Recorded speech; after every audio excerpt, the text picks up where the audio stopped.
Hello everyone, welcome back. Study ম্যাথমেটিক্সের প্রত্যেকে স্বাগত জানিয়ে ক্লাস 6 আমরা চ্যাপ্টার 1 থেকে page number 21 part number video number 18।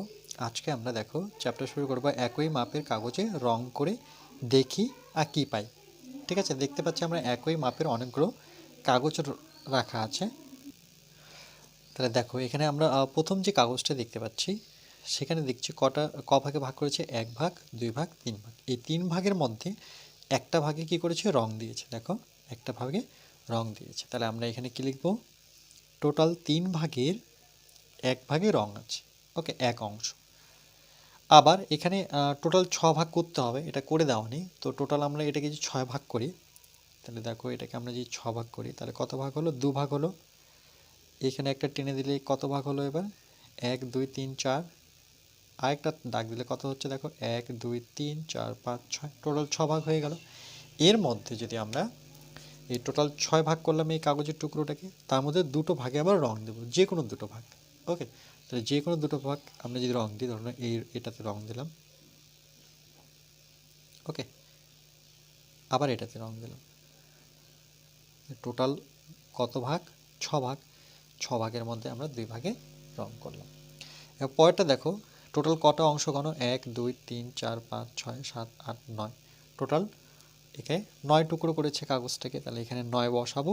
তার মধ্যে কটা টুকরো রং দেওয়া আছে, 1 2 3, তাহলে 9 ভাগের 3 ভাগে রং করা আছে। পরেরটা দেখো, টোটাল আমাকে 12 ভাগ করতে হবে। ওকে, এটাকে আমাকে 12 ভাগ করতে হবে। তাহলে সর্বপ্রথম আমি এভাবে 3 ভাগ করে নিই। 1 2 3 ভাগ হলো। এবার এদিকে একটা কেটে দিই, তাহলে 1 2 3 4 5 6। এবার দেখি কত হলো, 1 2 3 4 5 6 7 8 9। ওকে, 9 ভাগই হলো। আর টোটাল আমাকে লাগবে 12 ভাগ। ওকে, 1 2 3 4 5 6 7 8 9, আরেকটা ভাগ করে দিই। এবার দেখি ক ভাগ হলো, 1 2 3 4 5 6 7 8 9 10 11 12, টোটাল 12 ভাগ হলো। এই 12 ভাগের মধ্যে 4টা আমরা পরপর 4টাতে যদি রং দিই, ভাগগুলো নিজেরাই করতে পারবে। এটা একটা, এটা একটা, এটা একটা, কটা হলো, 3টা। চলো এটাতে একটা দিই, বা এদিক থেকে একটা শাড়িতে রং করলে বেটার হতো, তাই না? তাহলে 1 2 3 4, 12 ভাগের মধ্যে 4 ভাগ কী করলাম, রং করে দিলাম।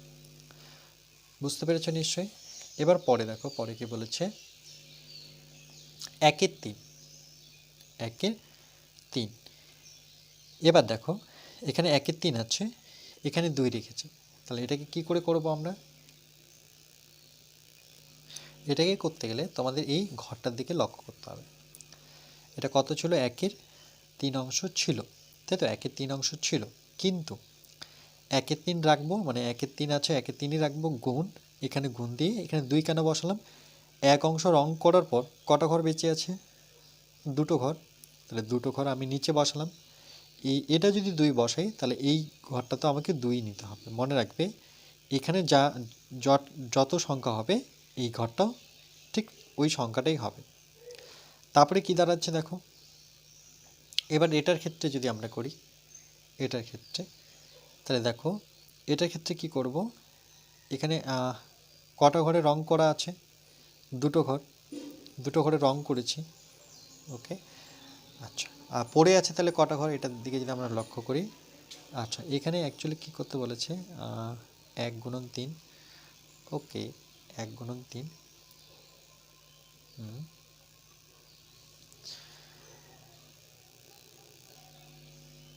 আচ্ছা দেখো, একবার 2 দিয়ে গুণ করলো, একবার 3 দিয়ে গুণ করবো। 1 3কেই আমরা 3 দিব, এখানে 3 দিলে এখানেও 3 দিতে হবে। তাহলে 3 অক্ষে 3, 3 ত্রিকে 9। ওকে, মানে এটা পাচ্ছি, 3 ত্রিকে কত, 9, আর 3 অক্ষে 3। আচ্ছা, তারপরে দেখি, তারপরে 4 দেখতে পাচ্ছি, উপরে 4 থাকলে এটাও 4 হবে, মানে এটা যেহেতু 3 এটাও 3, তাহলে এটা 4 থাকলে এটাও 4। 3 4 কত, 12, 12 ভাগের 4 ভাগ কি রং, এটা পেলাম। আচ্ছা, এখানে এবার কত দিব, এটা যদি 4 হয় তাহলে এটাকে 5 দিতে হচ্ছে, এটা 5 হলে এটাও 5, তাহলে 3 5 15। বলছে নিজে ইচ্ছা মতো বসাই, তাহলে 5 বসলাম, 3 5 15, আর 5 অক্ষে 5। বুঝতে পেরেছে? তাহলে 2 বসিয়ে দেখলো, 3 বসিয়ে দেখলো, 4 বসিয়ে দেখলো, 5 বসিয়ে দেখলো। তাহলে এটা থেকে আমরা কি বুঝতে পারছি, যে এখানে যে সংখ্যাটা হবে উপরে সেম হবে। কখনো যদি উপরে দেওয়া থাকে তাহলে সেই সংখ্যাটাই আমার নিচে হবে। ওকে, আমরা এটা থেকে এটা বুঝতে পারলাম। এরপরে দেখো কি বলেছে যে 4/12, 4/12কে আমি কি করতে পারি, এটাকে কত দিয়ে ভাগ করলে, কত দ্বারা ভাগ করলে আমরা 1/3-এ আসতে পারবো। তাই এটা কি করে করব, দেখো এখানে 1 লাগবে, তার মানে আমি কি 4 যদি বসাই, দেখো 4কে 4, আর এখানে 3 বসাবো, তাহলে আমি কি বলেছি যে এখানে যা সংখ্যা নেব এই সংখ্যাটাই নিচে হবে, তাহলে এখানে 4 হতেই হবে, কেন 4 ঘর নামাতে বলে 4কে 4, 4 দুগুণে 8, 3 4-এ 12, বুঝতে পারলে। এবার এখানে সেম দেখো 3/9-এ আসতে হবে, 3/9-এ আসতে হবে, তাহলে এখানে কত বসালে, প্রথমে আমি এটা দেখি যে 1/3-এ পৌঁছাতে পারবো। তাহলে এখানে 3 যদি বসাই, তাহলে 3 দিয়ে 3কে ভাগ করলে 1, এখানে 3 হলে এখানেও 3, তাহলে 3 3-কে কত 9, তাহলে 1-এর 3। ওকে, বা এটাই কাটাকাটি করলে 3-কে 3, 3 3-কে 9, 1-এ 3 পাচ্ছি। এই যে দেখো এখানে, বা অন্যভাবে কেটেও দেখিয়েছি, যেমন 4 দিয়ে 12কে, এটা না করে আমি এটাও করতে পারি, 4 ঘর নামতা পড়ে 4কে 4, 4কে 4, 4 দুগুণে 8, 3 4-এ 12। এটা যেমন 3 ঘর নামতা পড়ে 3, এই যে কেটে দেখিয়েছে দেখো 3-কে 3, 3 3-কে 9, 1-এর 3। এবং পরেরটা দেখো দুইভাবে দেখিয়েছে, 2-এর 6-কে আমরা কি করতে পারি, এখানেও কিছু দেওয়া নেই, তাহলে এটাকে আমরা যদি 2 লিখি, তাহলে 2 দ্বারা 2কে ভাগ করলে 1 পাবো, আর এখানেও 2 বসাবো, 3 দুগুণে 6, মানে 1-এর 3-এ আমাকে আসতেই হবে। তাহলে আমি 2 ঘর নামতে পড়ে 2-কে 2, 2 4, 3 দুগুণে 6, এটাও করতে পারি, 1-এর 3 আমাকে নিয়ে আসতে হবে। বুঝতে পেরেছো নিশ্চয়ই। তাহলে এখানে একটু আমরা কাটাকাটি শিখলাম, যে আমরা একই ঘরের নামতা পড়ে দুইজনকে কাটবো, যেমন এটা 3-এর ঘর নামতা পড়ে কেটেছি, এটা 4-এর ঘরে নামতা পড়ে কেটেছি, এটা 2-এর ঘরে নামতা পড়ে। ওকে, তাহলে উপর নিচে কাটাকাটি যায়। এবার পরে দেখো যে রং দেওয়ার মতো একটা আছে, যে এটা পুরো বল আছে, এই বলের মধ্যে একটা পাশে রং দিয়েছে, তাহলে এটাকে আমরা কিভাবে লিখতে পারি, যে 2/1 অংশ রং করা আছে, তাহলে এখানে 2 বসাবো, টোটাল একটা দুটো অংশ, তার মধ্যে একটা অংশে রঙিন রং আছে। এটা 4/2 ভাগ, তাহলে 4/2 ভাগকে আমরা কি করব, দেখো 4/2 ভাগ সমান 4/8 ভাগ। ওকে, আবার 16 কত অংশ, তো এটাকে কি করে করেছে দেখো, উপরে 1 2, ওকে, তারপরে 4, ঠিক আছে। এটা যদি তোমাদের একটু শর্টলি বোঝাই, দেখো টোটাল আমি এখানে কত লিখলাম, 2 লিখেছি, কেন কি আমরা এখানেই শুধু, বাকিগুলোতে রং করা নেই, দেখো এটাতে শুধু লেখা আছে যে 2/1 ভাগ রঙিন রং আছে। তারপরে দেখো এটাকে এমনভাবে রাখবো যাতে আমার কেটে কুটে 1-এর 2 পাই, যেমন এটা 2 ঘর নামাতে পড়লে কত পাবো, 2-কে 2, 2 দুগুণে 4, 4/8 লিখেছি, 4 ঘর নামাতে পড়ে 4-কে 4, 4 দুগুণে 8, মানে 1/2-এ আমাকে আসতেই হবে। তাহলে এখানে 16 লিখেছি, তাহলে এখানে কত বসালে আমি নামতা পড়ে 1 পাবো, দেখো 8 লিখবো, 8-কে 8, 8 দুগুণে 16, মানে এখানে আমাকে 2 রাখতে হবে, তাহলে 8-এর কি 16, 16/8 ভাগ। এবার এখানে যদি গণ 16 ভাগ পাবো, 1 2 3 4 5 6 7 8 9 10 11 12 13 14 15 16, এই যে 16/8 এখানে এরকম 8টা ঘর থাকবে যেখানে আমি রং করব, যেমন 2, 3, 4, 5 6 7 8, এই 8টা ঘরে কি আছে, রং আছে। এই টোটালটাকে আমরা 8 ভাগ করব, 8 ভাগের মধ্যে 4 ভাগকে আমরা কি রং করব। ওকে, সেটা করতে বলেনি, আর এখানেও রং করতে বলেনি, শুধু আমাকে বলছে এই ঘরটা কত হবে। তাহলে আমরা কি করে বুঝবো 8, কেন কি 4 ঘর নামাতে হলে 4-কে 4 দুগুণে 8, মানে 1/2 আকারে নিয়ে আসতে হবে, তাহলে 16-র অর্ধেক করো, যেমন এখানে 8 আছে, 8-এর অর্ধেক কত 4, 4-এর অর্ধেক 2, তাহলে এখানে 16-র অর্ধেক কত বসিয়ে দেবো, 8 বসিয়ে দেবো, বা 8-এর ডবল বসিয়ে দাও 16, তাহলে 8-কে 8 দুগুণে 16, এভাবে এগুলো হয়েছে। তাই লিখেছে দেখো, তাই 1/2 বলছে, এখানে কত বসালে আমি 1/2 পাবো, তো 2-এর ডবল নাও, 4 বসাও, দেখো 2-কে 2, 2 দুগুণে 4, আবার 1/2, 8 আছে, উপরে গেলে কি করতে হবে, অর্ধেক নিতে হবে, উপরে নিচে যদি 8 থাকে তার অর্ধেক কত 4, 4-কে 4, 4 দুগুণে 8, উপরে 5 আছে, তাহলে 5-এর ডবল নাও, কত হবে 10, কেন 5-কে 5, 5 দুগুণে 10, 12 আছে, তাহলে অর্ধেক হয়ে যাবে 6, 8 আছে, নিচে আসলে ডবল, তাই তো, নিচে আসলে ডবল, উপরে গেলে অর্ধেক, তাহলে এরা সমতুল্য ভগ্নাংশ কত, সমতুল্য একটা ভগ্নাংশ যদি নিই, তাহলে এটা 8, এটা 16, 8-এর পর দেখো 1 2 4 5 6 8, 8-এর পর এটা 9 নিই, এটা 9 হলে এটা ডবল হবে, কত হবে বলো, 18। ওকে, এরকমভাবেই ভগ্নাংশগুলো তৈরি হচ্ছে। তারপরে একটা বক্সের মধ্যে আমরা ফুল দেখতে পাচ্ছি। তো তার মধ্যে দেখো একটা শাড়িতে লাল ফুল দেওয়া আছে। তাহলে টোটাল কতগুলো শাড়ি যদি আমরা গণি, এখানে টোটাল কতগুলো শাড়ি আছে, একটা। ওকে, এভাবে গণবো যে এক শাড়ি, তারপরে 2 3 4 5 6 7 8। ওকে, অনেক দেখতে পাচ্ছি, তো 8টা শাড়ি দেখতে পাচ্ছি। আমরা এইভাবে গণি। ওকে, শাড়ির সংখ্যাগুলো এইভাবে গণি, এক শাড়ি, 2 শাড়ি, 3টা শাড়ি। তার জন্য এখানে 3টা শাড়ির মধ্যে একটা শাড়িতে লাল ফুল রেখেছে। দেখো এই শাড়িটাতে লাল ফুল রেখেছে। ওকে, এবার দেখো এই দিক দিয়ে যদি উনি 1 2 3 4 5 6 7 8, আচ্ছা এটা কাজে দিচ্ছে না। এবার পরেরটা যদি দেখি 2 এর 6 অংশ রং করি, তাহলে 2 এর 6, তাহলে এখানে কি দেখতে পাচ্ছি 6, তাহলে 1 2 3 4 5 6। ওকে, বেশি যাচ্ছে। আচ্ছা, সবার সবার 2 এর 6 অংশ রং করি, তাহলে 2 এর 6 বলতে এখানে কি দেখতে পাচ্ছি, দেখো দুটো সর্গের শাড়ি, 1, আচ্ছা 1 2 3 4 5 6, বেশি থাকছে তাই তো। আচ্ছা, তাহলে কি করে করেছে এটা, 2 এর 6 অংশ রং করি। ও আচ্ছা, এটা রং করতে বলেছে তাই তো। টোটাল 6 ভাগের 2 ভাগ, তাহলে 1 2 3 4 5 6 7 8 ভাগ আছে, 1 2 3, 6 ভাগের 2 ভাগ। আচ্ছা, কি করেছে এখানে অ্যাকচুয়ালি এটাকে 2 দ্বারা গুণ করেছে। দেখো 2 অক্ষ 2 আর 3 দুগুণে 6 অংশ। তাহলে 1 এর 3কে আমরা কি লিখতে পারি, 2 এর আমাকে 3 ভাগে ভাগ করতে হবে। তাহলে এখানে 2 লিখলে এখানে 4 লিখতে পারবো না, কেন আমাকে 1/3 ব্যাগ আসতে হবে। এখানে 2 লিখলে এখানে 6 লিখতে হবে, কেন 2 এখন আমাদের পুরো 2 অক্ষ 2 2 গুণে 4 3 দুগুণে 6। এখানে 9 লিখলে এখানে কত লিখবো, যাতে কাটাকাটি করে 1/3 এর সাথে 3 লিখি, 3 অক্ষ 3 3 3 9। 5 লিখলে 3 5 15, 5 অক্ষ 5 মানে 3 5 15, তাই তো। 4 অক্ষ 4 4 দুগুণে 8 3 4 12, মানে আমাকে এটাকে 3 দিয়ে কাটতে হবে। 8 অক্ষ 8 8 দুগুণে 16 3 আসতে 24। ওকে, এইভাবে।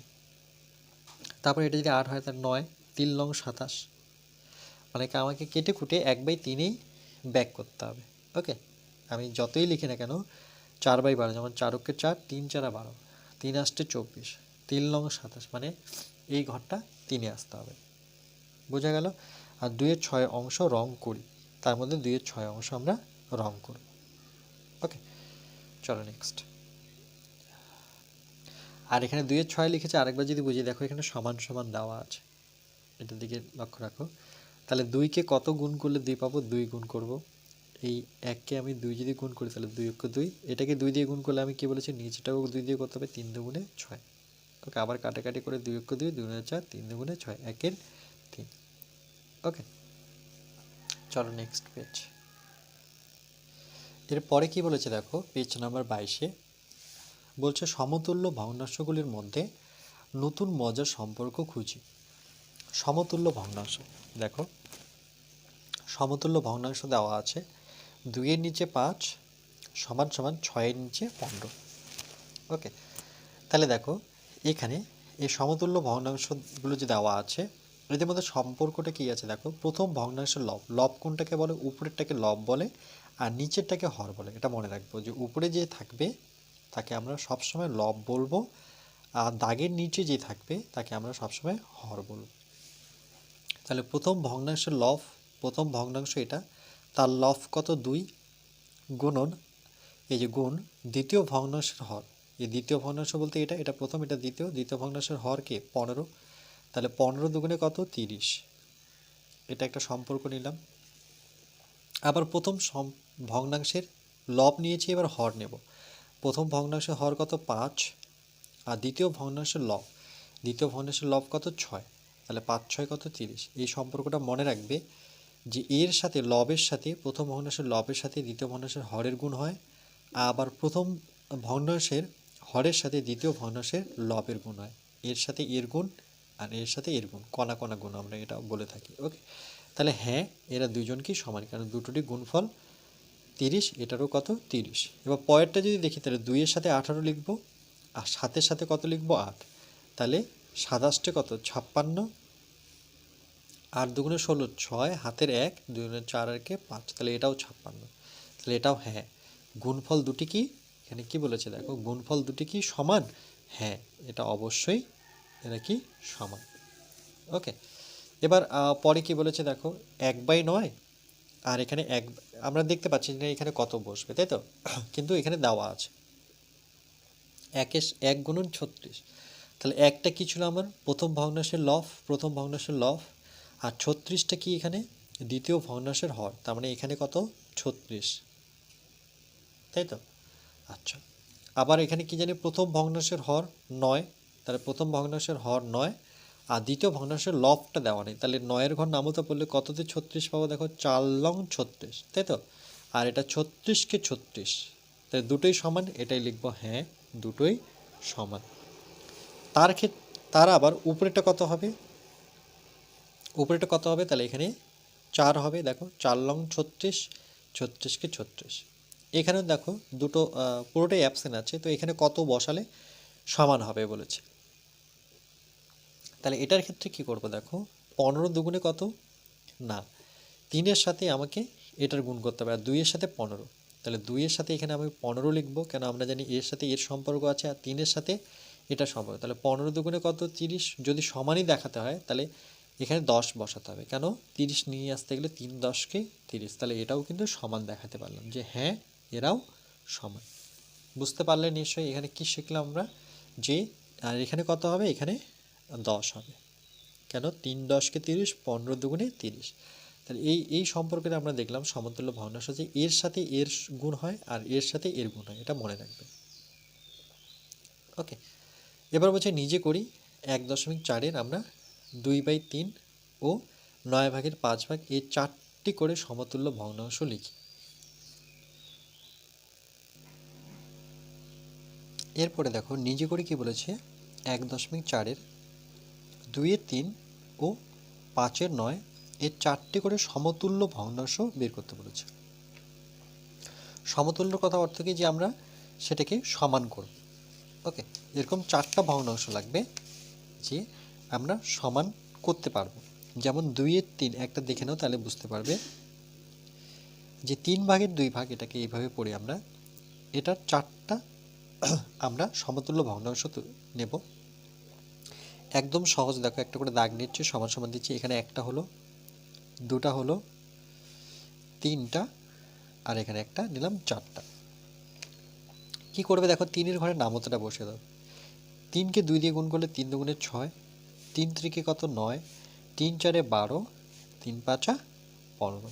এখানে 2-এর ঘরে নামতা বসাও, 2 তো বসেছে, 2 দুগুণে 4, 2 দুগুণে 4, 3 দুগুণে 6, 4 দুগুণে 8, 5 দুগুণে 10 হয়ে গেল। কেন কেন কি তুমি এগুলো কাটো, 4কে যদি কাটো 2-এর ঘরে নামতায়, যেমন এটা দেখাচ্ছে আলাদা করে, প্রথমটা নিলাম কি 4 6, তাহলে 4/6 কাটো, 2-এর ঘর নামতা পড়ে 2 অক্ষ 2, 2 দুগুণে 4, 3 দুগুণে 6, কত আসলো 2/3, দেখো 2/3 এটাকে দেখো 6/9, এটাকে কত দিয়ে কাটবে, 3-এর ঘর নামতা পড়ো, 3 দুগুণে 6, 3 থেকে 9, কারণ আমাকে প্রত্যেকটা 2/3-এ পৌঁছাতে হবে, 2/3-এ। 8/12 এটাকে দেখো 8/12, 4-এর ঘর নামতা পড়ো, 4 দুগুণে 8, 3 4 12, 2/3 এটা তো আসলো। 10-এর 15 এটাকে আমি কার ঘরে নামাতে পাবো, 5-এর ঘরে, 5 দুগুণে 10, 3 5-আ 15, 2/3। ওকে, তাহলে 4টা সমতুল্য কি কি পেলাম, একটা হচ্ছে 4/6, 6/9, 8/12, 10/15, এটা হয়ে গেল একটা উত্তর। এটা কার ক্ষেত্রে হলো, প্রথমটা। এবার পরেরটা করো, 5-এর 9, এটাও পারবে। প্রথমে 4টা নিই, 1 2 3 = 4, 9-এর ঘর নামতা, 9 দুগুণে 18, 3 9 27, 4 9 36, 5 9 45, এটা 5-এর ঘর নামতা, 5 দুগুণে 10, না 5 দুগুণে 10, তাই তো, 5 দুগুণে 10, 3 5-আ 15, 4 5-আ 20, 5 5-আ 25, দেখো 5-এর ঘর নামতা বলে 5 5-আ 25, 5 পাচ্ছি, 5 9 45, কার ঘরে নামতা পড়বো, 4-এর ঘরে, 4 5-আ 20, 4 9 36, আমাকে 9 নিয়ে আসতে হবে, 3-এর ঘরে নামাতে হবে, 3 5-আ 15, 3 9 27, 5 দুগুণে 10, না 2-এর ঘর নামাতে পারো, 5 দুগুণে 10, 9 দুগুণে 18, তাহলে এটা হয়ে গেল আবার 4টা সমতুল্য। ওকে, জাস্ট নামতাটা পড়বে, তাইলেই হয়ে যাবে। বুঝতে পেরেছো? মানে কেটে কুটে আমাকে 5/9 নিয়ে আসতে হবে প্রত্যেকটাকে। যেমন এটাকে 5-এর ঘর নামাতে পারে 5×5 = 25, 5 লং 45, মানে 5/4 আমাকে ব্যাক করতে হবে। বুঝতে পেরেছো নিশ্চয়ই? চলো নেক্সট। এবার পরে কি বলেছে দেখো, হাতে কলমে বলছে ভগ্নাংশের হর একই রেখে লব বাড়লে অথবা লব একই রেখে হর বাড়লে ভগ্নাংশের মানের কি পরিবর্তন হয় দেখি। তাহলে 3টি সমান মাপের আয়তাকার কাগজ নিয়ে সমান 6 ভাগে ভাগ করে নিচের ভগ্নাংশ অনুযায়ী নকশা করে কি পাই দেখি। ওকে, তাহলে দেখো 1 2 3 4 5 6 টোটাল 6টা ভাগের মধ্যে 1 ভাগে রং করেছে, তাহলে 6-এর 1 ভাগকেই রং করা আছে। তারপরে দেখো আবার 6 1 2 3 4 5 6 6-এর মধ্যে দুটোতে আমরা কি দেখতে পাচ্ছি, রং দেখতে পাচ্ছি। এখানে 6টা ঘর আছে, তার মধ্যে 3টাতে রং, তাহলে 6 ভাগের 3 ভাগ হচ্ছে রং। এবার বলেছে যে এদের মধ্যে এই চিহ্নটা বসাবো না এই চিহ্নটা বসাবো। ওকে, তাহলে কি করে বসাবো এই চিহ্নটা, দেখো 1-এর 6 1-এর 6 6 ভাগের 1 ভাগের চাইতে 6 ভাগের 2 ভাগ বড় হবে না ছোট হবে? অবশ্যই এর চাইতে এটা কি বড় হবে। ওকে, কেন নিচে হরটা দুজনেরই ছোট একই, কিন্তু লবটা আমি দেখতে পাচ্ছি এখানে 2 আছে। এটারও দেখো হর 6 কিন্তু লবটা বেশি আছে, তার মানে এই চিহ্নটা হবে। এটা আবার কী বলা হয়, এটাকে গ্রেটার দেন বলা হয়। ওকে, এগুলো শিখিয়েছি আমি, গ্রেটার দেন লেস দেন। তাহলে 1/6 এর চাইতে 2/6 বড়, 2/6 এর চাইতে আবার 3/6 বড়। দেখছি ধনাত্মক ভগ্নাংশের হর নির্দিষ্ট রেখে লব বাড়লে ভগ্নাংশের কি বলেছে এটা মান কি বাড়ে। যদি হরটা স্থির থাকে, ধনাত্মক ভগ্নাংশ, ধনাত্মক বলতে যেগুলো প্লাস দিয়ে বা পজিটিভ বলতে পারি, ধনাত্মক ভগ্নাংশের হর নির্দিষ্ট রেখে লব বাড়ালে, এই যে লবগুলো বাড়াচ্ছে 1 2 3, তাহলে ভগ্নাংশের মান কি বাড়ে। তারপরে কি বলেছে, অন্য 3টি একই মাপের আয়তাকার কাগজ নিয়ে সমান কতগুলি ভাগ করে নিচের ভগ্নাংশ অনুযায়ী নকশা করে পাই দেখি। তাহলে দেখো এখানে করেছে টোটাল 2 ভাগে ভাগ করেছে, তাহলে 2-এর মধ্যে 1 ভাগে রং করা আছে। এটা দেখো 1 2 3 টুকরো করেছে, তার মধ্যে 1 টুকরো রং দিয়েছে, তাহলে 3 ভাগের 1 অংশ। এটা 4 টুকরোর মধ্যে 1 অংশে আমরা রং দেখতে পাচ্ছি। তাহলে বলছে এখানে কে বড় হবে, দেখো এখানে হরগুলো কিন্তু চেঞ্জ হচ্ছে, প্রথমে 2 ছিল, তারপরে 3 হলো, তারপরে 4 হলো। তাহলে এই ক্ষেত্রে কে বড় হবে, একই রকমভাবে আমরা যদি করি তাহলে এই ক্ষেত্রে বড় কে, দেখো এটা 1-এর 2, এটা 1-এর 3, এটা 1-এর 4। এখানে কিন্তু আবার কি হবে, এখানে আবার 1/4-এর চাইতে 1/3 হবে বড়, 1/3-এর চাইতে 1/2 বড়। কেন কি ধনাত্মক ভগ্নাংশের লবটা দেখো নির্দিষ্ট, প্রত্যেকে 1 1 করে আছে। লব নির্দিষ্ট রেখে হর বাড়ালে ভগ্নাংশের মান কি হবে, কমবে। ওকে, এটা মনে রাখবো আমরা। এই বক্সটা কি বলেছে, যে ধনাত্মক ভগ্নাংশের লব নির্দিষ্ট রেখে হর যদি বাড়ানো হয়, এই যে হর বাড়ছে, 2 ছিল 3 হলো, 3 থেকে 4 হলো, তাহলে কি হবে, ভগ্নাংশের যে মানটা আছে সেটা কমবে। এটা বড়, তারপরে এটা কম, তারপরে এটা কম। দেখো এটা মানে তো এইদিকে কম বোঝায়। এই চিহ্নগুলোর কথার অর্থ কি, এই দিকটাই হচ্ছে আমার বড়, এই দিকটা হচ্ছে আমার ছোট। আবার এই চিহ্নটার মানে কি, এই দিকে হচ্ছে বড়, এই দিকে হচ্ছে ছোট। ওকে, তাহলে 1/4 কি ছোট, কার চাইতে, 1/3-এর চাইতে ছোট, 1/2-এর চাইতে 1/3 কি ছোট। ওকে, তাহলে এটা মনে রাখবো, উপরে লবগুলো যদি একই থাকে আর নিচে হরগুলো যদি আলাদা হয়, তাহলে কি ভগ্নাংশের মান সবসময় কী হবে, বাড়বে। ওকে, যেমন একটা আপেলকে, ধরুন এটা একটা একটা আপেলকে আমি 1 ভাগ করছি, আর একটা আপেলকে আমি 3 ভাগ করছি, তাহলে এখানে কি ভাগগুলো ছোট ছোট হয়ে যাচ্ছে। আবার একটা আপেলকে আমি 4 ভাগ করছি, সেই টুকরোগুলিকে আরও ছোট হচ্ছে, তাই তো এই হিসেবেও তোমরা দেখতে পারো। ওকে, এরপরে আমরা নেক্সট পার্ট নাম্বার 19-এ বাকি অঙ্কগুলো দেখে নেব।